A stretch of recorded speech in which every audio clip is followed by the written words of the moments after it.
فضلا وليس أمرا ادعمونا بلايك للفيديو واشتراك بالقناة. بسم الله الرحمن الرحيم. أبنائي وبناتي طلاب الصف الرابع،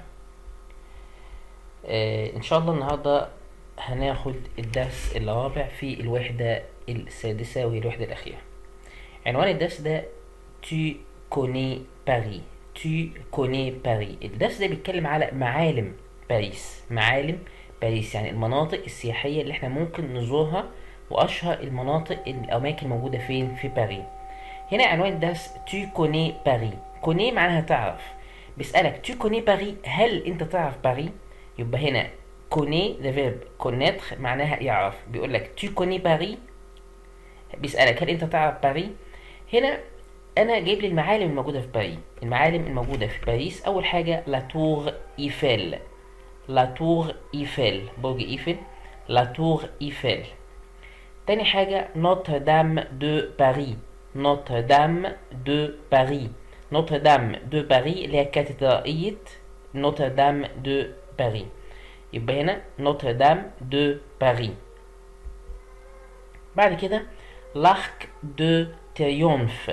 l'Arc de Triomphe. l'Arc de Triomphe اللي هو قوس النصر.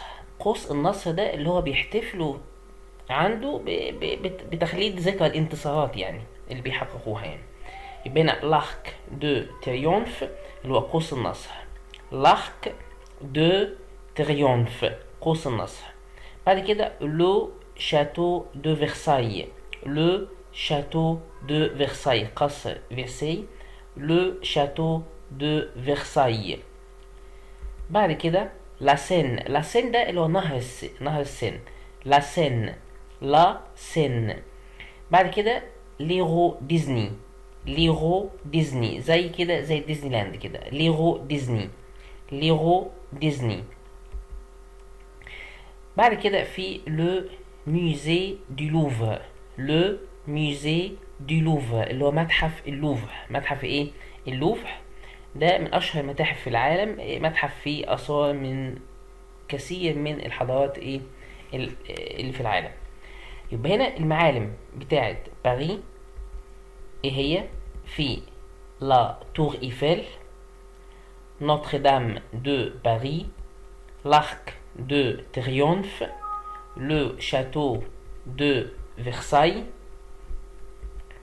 la Seine, نهر السين، l'Euro Disney, l'Euro Disney, le musée du Louvre. يبقى le musée du Louvre اللي هو متحف اللوفر. طب أنا السؤال بيجي لي إزاي؟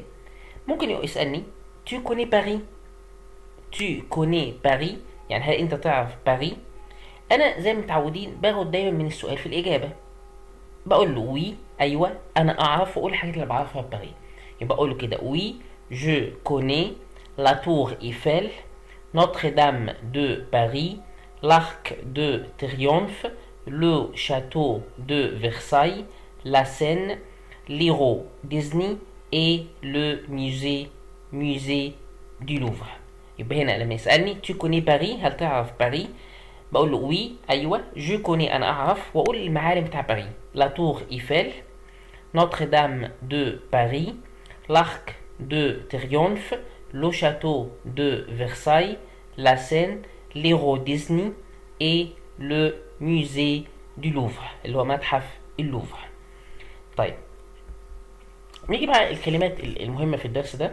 طبعا الحاجات دي لازم تتحفظ لان انا هيجي لي ده اكتبه. يبقى الكلام ده لازم يتحفظ، الكلمات لازم تتحفظ لانها هتتكتب.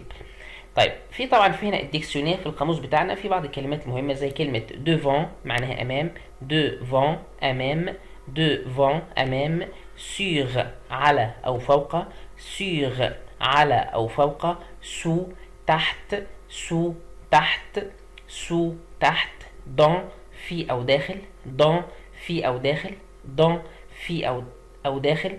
لا كاتدرال اللي هي احنا بنقولها بالعربي كده كاتدرائية اللي هي كنيسة ضخمة يعني. لا كاتدرال. لا كاتدرال. هنا ده فيرب كونيتر معناه يعرف. كونيتر معناه يعرف. مع جو بقول جو كوني، مع تو كوني. هنا ان فلوف نهر. ان فلوف نهر. يبقى ان فلوف نهر زي اللي هو ايه؟ نهر السن. دي مونيمو آثار. دي مونيمو آثار. دي مونيمو معناها آثار. هنا فيزيتي معناها يزور. فيزيتي معناها يزور. ترافيرسي معناها يجتاز أو يعبر. ترافيرسي معناها يجتاز أو يعبر. يبقى دي هي أهم الكلمات اللي موجودة في الدرس ده، والدرس ده سهل جدا. اهم شيء ان انا لازم احفظ المعالم بتاع باري، لان هو ممكن يقول لي مثلا في الامتحان، يقول لي انت رحت باري احكي لنا انت عملت ايه. يبقى انا لازم اكون عارف المعالم الموجوده في باري. وطبعا ساعتها انا هستخدم فيرب فيزيتي، انا زرت. هقول مثلا هزور، انا سوف ازور مثلا لو في المستقبل، يبقى جو في فيزيتي، واقول المعالم بتاع ايه؟ باري. المعالم بتاع ايه؟ باري. واتمنى الدرس ده سهل جدا، واتمنى ان الكلمات دي كلها تتحفظ تماما. وبالتوفيق ان شاء الله، والسلام عليكم ورحمة الله وبركاته.